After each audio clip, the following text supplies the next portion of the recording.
Welcome to this episode of Love That For You, the podcast where we dive into the stories that shape us and celebrate the moments that make us who we are. I'm your host, Morgan Leatherwood, a Charlotte-based professional photographer with a passion for genuine connections. Get ready for a conversation that's both lighthearted and deeply insightful. As we journey through each episode, you'll witness the power of storytelling in its purest form. Whether we're discussing pivotal life moments, overcoming challenges, or celebrating achievements, every story will leave you saying, "Love that for you." It's a phrase that encapsulates our genuine enthusiasm for the triumphs of others and the joy that radiates from their successes. You could be anywhere, listening to anything, but you're here, and I love that for you. So I found these, and I don't even know where I originally found these cards. I'm sure it was Instagram, but they're called Feel Good Flashcards for Kids, and we can link them. They're also for 31-year-old women who need... Yeah. Well, Morgan came over to dinner one night and we got him out, and Morgan was like crying at the end of the table while we're doing our food affirmations. But they were put out by a woman. Her name's Lauren Cadillac. Her Instagram is called Feel Good Dietitian. And she has these flashcards that are they're lovely. So we go through not every night, but like occasionally with my kids. So some of the cards are like, green foods help my body fight off germs. Yeah, this is like the color of food, which is fascinating, you guys. Did you know this? The color of food and like the shape of food actually tells you how it helps you. Okay, continue. Orange foods help my eyes to see. Red foods help make my heart strong. Food gives my brain energy to think, and it has white food gives me energy. Yellow foods help my body heal cuts and scrapes. I'm not going to go through all of them, but these are just some of the highlights. All bodies are different, but all bodies are good. I am thankful for food. I am thankful for my body. Food is fun. Food helps me grow.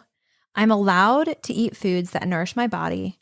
I'm allowed to eat foods that nourish my soul. Those are two different cards. And we've talked about that a lot with the girls of like, is this food going to nourish our body or is this food going to nourish our soul? And sometimes to have that ice cream that's really just purely nourishing our souls, that's fine. Like have an ice cream. Ice cream's not bad to have, but it's not going to nourish your body in the same way that your green vegetables on your plate at dinner are. So being careful that we're taking care of our bodies. But having that language too for kids, it's not just like eat your vegetables because I said so. It's, well, remember, do you want to be strong? Do you want to have energy to play outside? That all comes from somewhere, and you making the choice to eat what's on your plate is going to help you be a very happy child. And that's a lot better than because I told you and you're not going to get up until you finish it. Right. And you're thinking about tools that you're giving them that then they can take as they grow up and go into adulthood, that they know how to nourish their own bodies, you know? Some of these are, so my body is just right for me is another card. I can say no if I'm uncomfortable. Some of them are just things about our bodies. All feelings are okay. We talk about that a lot, about our emotions and how what we do with our emotions matter. But the feelings, like you're going to feel those feelings, you know? We have a lot of girls at my house. Challenges help me grow. My body is a miracle. Nobody is me, and that's my superpower. I love that and one. So there's more, and I'm sure you can go on Instagram and find her cards. But we love them because we want to speak truth to how God made our bodies. We want to speak truth to how food nourishes our bodies, and we want the girls to have a healthy view of our bodies and health, so that as they get older, there's not shame associated with any particular food choice, but that they know, like, I'm not going to feel great if I'm eating ice cream all day. Yeah. But look, I feel so much better when I'm eating balanced fruits and vegetables and protein. And I think there was one time with one of your kids and they had eaten a lot of some sort of sweets. Mm-hmm. And then like an hour later, they're like, oh, my belly hurts. And like, they didn't feel good. And I remember you having that conversation of like, well, what did you fuel your body with? Mm-hmm. And like one of them like actually said back to you, like, I ate this. That's what made me sick. I need to go eat this now, like something healthy. But they had the language. It wasn't just like, oh, well, no one's telling them like, well, you shouldn't have eaten that, or this is what you shouldn't say. Well, you shouldn't have eaten all that sugar. That sugar made you feel sick. And it's like, while that is a fact, the sugar did make you feel sick. Like, also, let's revisit that it was the quantity of it. And it was maybe you went to that for satisfaction. Now I'm like speaking to myself, like Maybe you went to that just because you wanted to feel something, not because you just loved the taste of it. Because if you love the taste of it, then all you need is a taste, you know? Yeah.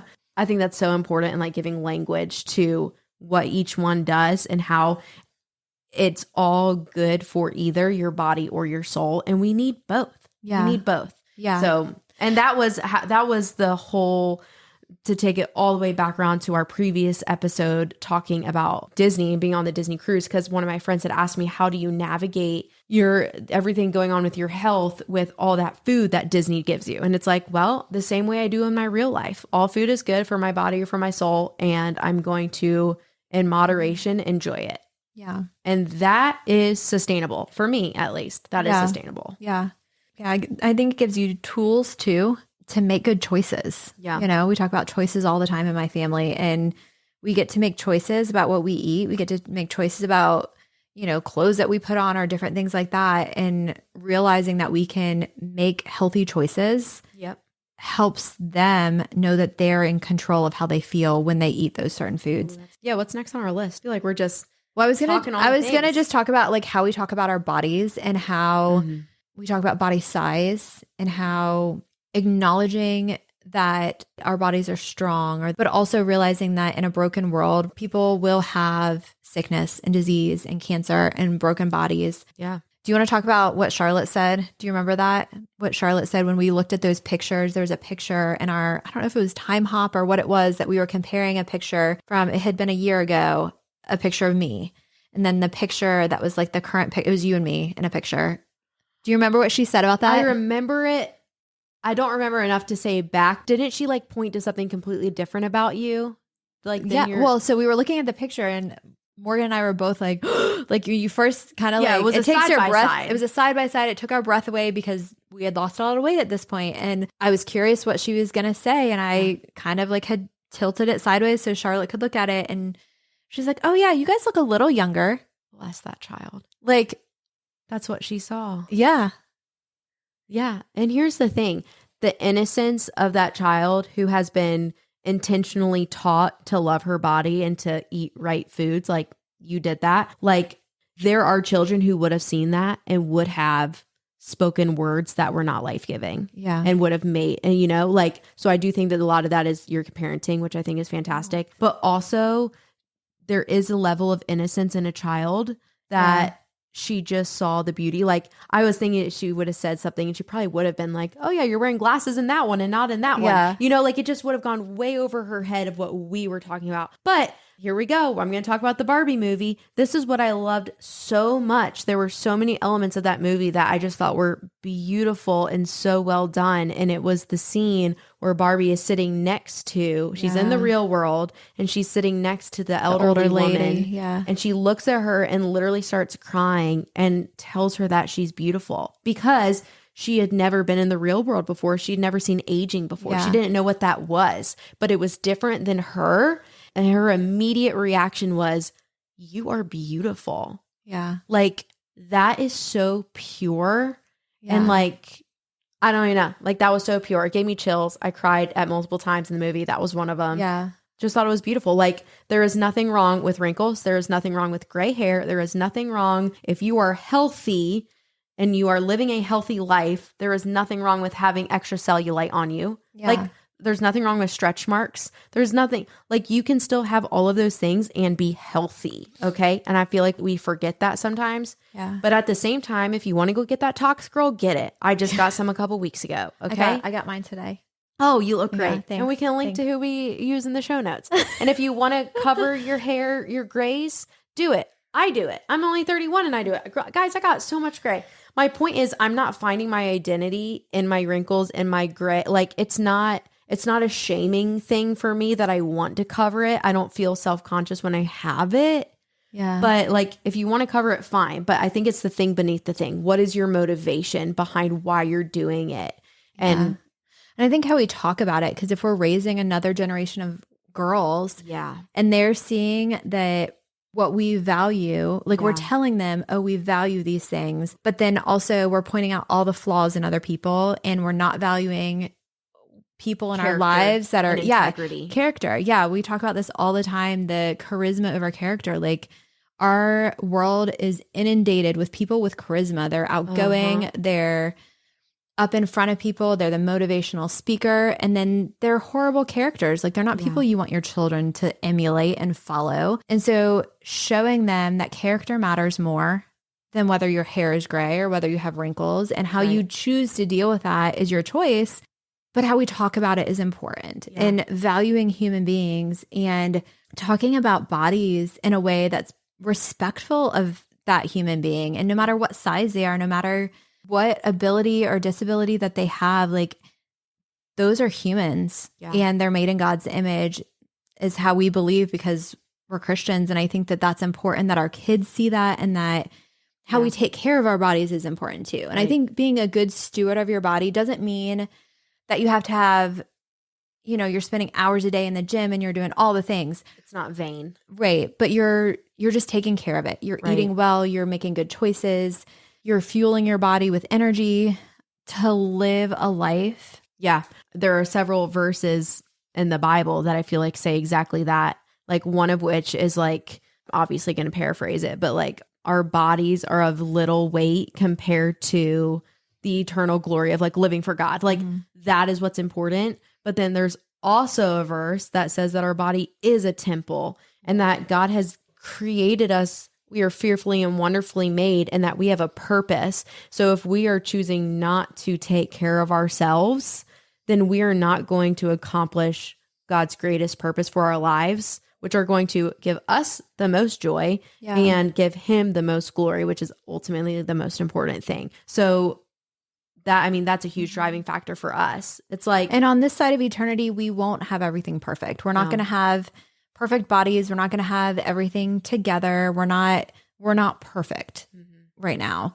And I think also knowing that, and knowing that we can be the healthiest we can be to be good stewards of our bodies, but also that doesn't mean everything's going to be perfect. Like we have friends with cancer, we have friends with horrible sicknesses, and that's just the result of living in this world, you know, but also valuing them as people and not saying, oh, well, what did you do wrong? Or what did like, oh, well, if they just took care of their bodies better, or they just did this, or if they just got out and walked more or whatever, you know?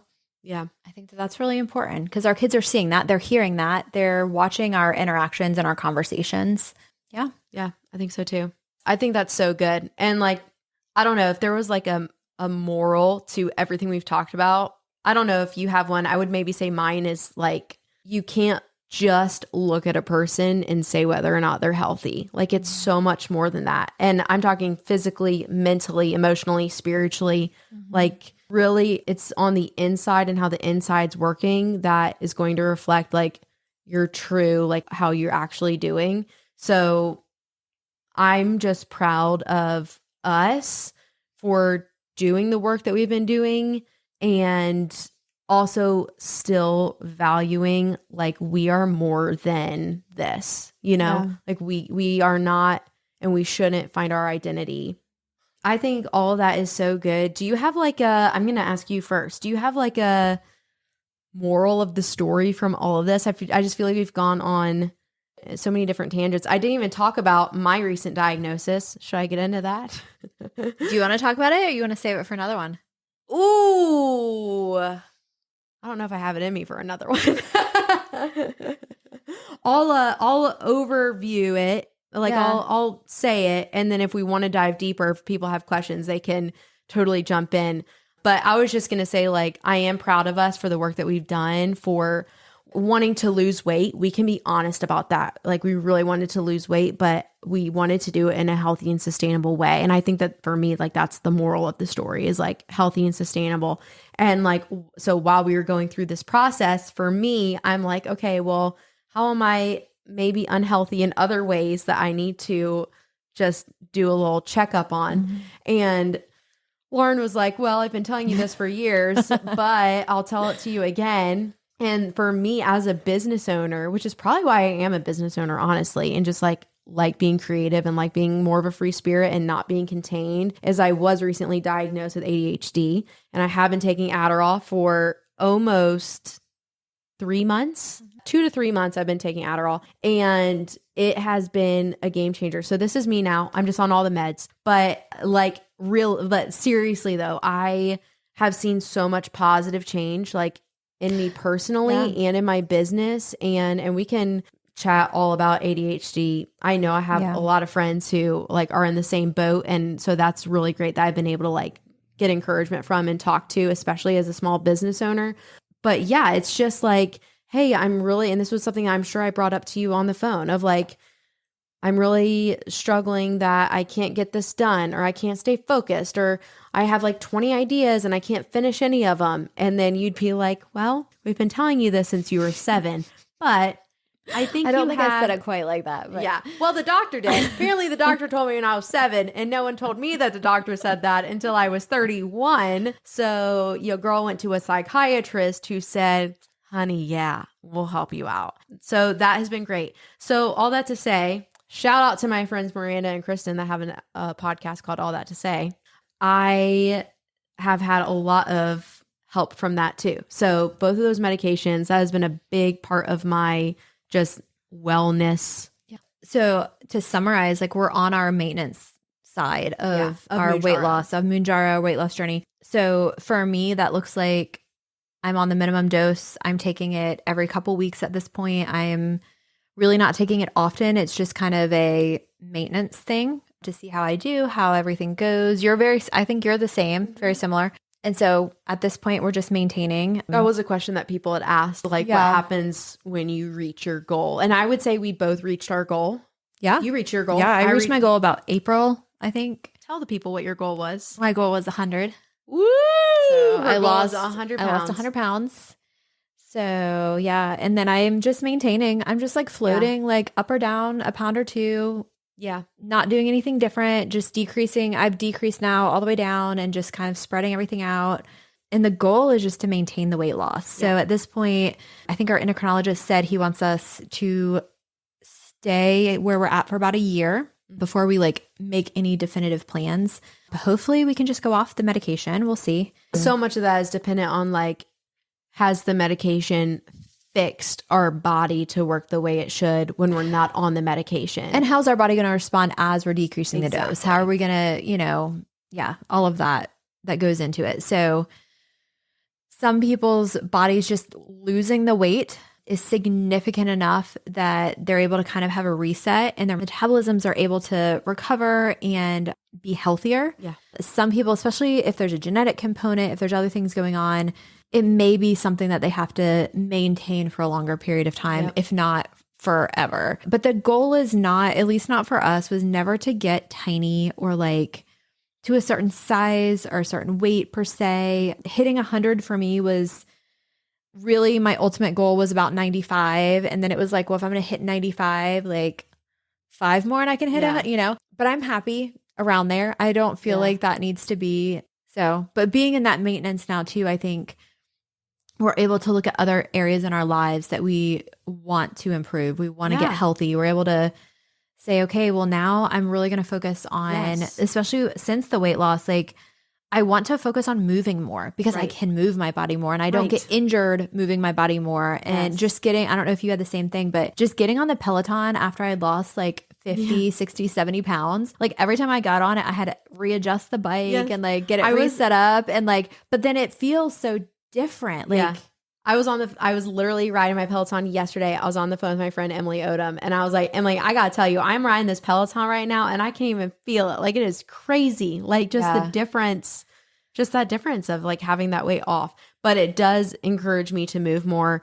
I don't know if this is like every Enneagram 7. I do have a few other Enneagram 7 friends who have identified feeling this way. But for me, it's like I avoid doctors and I avoid things that could cause pain, or I avoid things that make me feel uncomfortable. Like I just generally don't love that type of thing. But I have felt encouragement and motivation to continue this like wellness path of like, okay, what are other areas that I can do better in? That also might be the ADHD thing. I was going to say, I think the ADHD of like not wanting to make the doctor's appointment, not wanting to follow through on seeking treatment Right. I feel like that's a really hard thing to do if you're already struggling with executive function, to say like, I'm going to make this change. I'm going to make a doctor's appointment. I'm going to go and show up. And it's a lot. It's a lot. Yeah. So, Thank you. I just needed that affirmation, honestly. I feel a lot better. You're welcome. If you could come over tomorrow and book some appointments for me, that'd be great. Or next week. It can be whenever.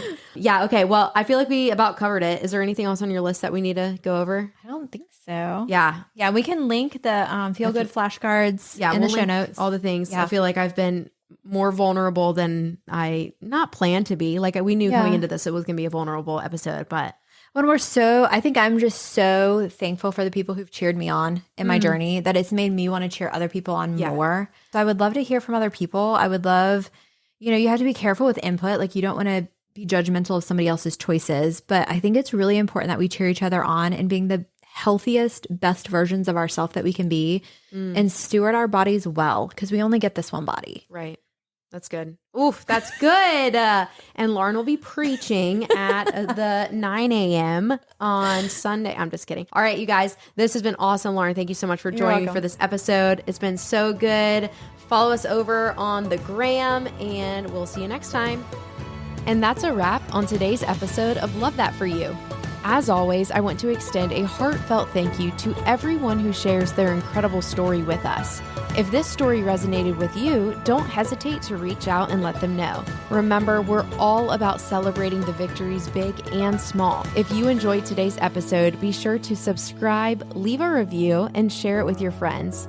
Keep spreading those positive vibes and saying, love that for you. Until next time, friends, I'm Morgan Leatherwood, reminding you to embrace your own story and find joy in the journeys of others.